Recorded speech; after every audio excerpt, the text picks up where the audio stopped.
https://www.axios.com/50-years-on-rfks-death-was-the-death-of-hope-f862268f7-a6co-48b3-9d4-7. Bridge Life Picture Collection, Getty Images. Tuesday marks 50 years since the assassination in Los Angeles of Senator and presidential candidate Robert F. Kennedy, age 42, who had been Attorney General for his brother, President John F. Kennedy. David M.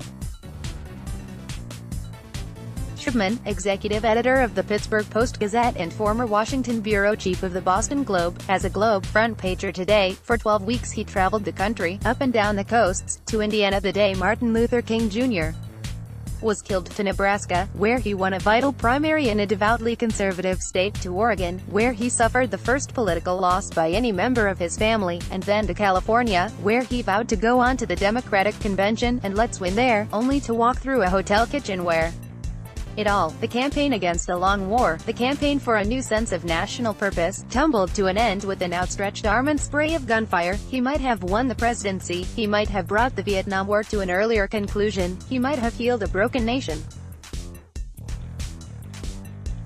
Or he might have lost to Richard Nixon. Hubert Humphrey, a more experienced and in some ways more sophisticated politician, did lose. He might have found the conflict in Southeast Asia much more difficult to wind down than he expected, as Barack Obama discovered in Iraq and Afghanistan. He might have stoked resentment from his foes and produced a furious conservative backlash, as Obama, as fluent a campaigner as RFK, surely did. Robert Kennedy was perhaps the most religiously driven of the Kennedy men, and certainly the most self-examining.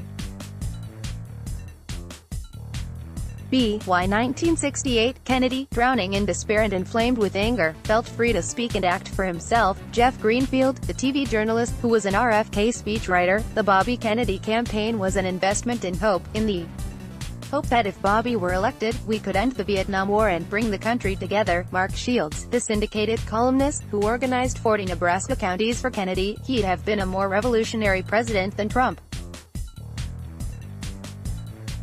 We have never had a tough liberal. He was the last tough liberal.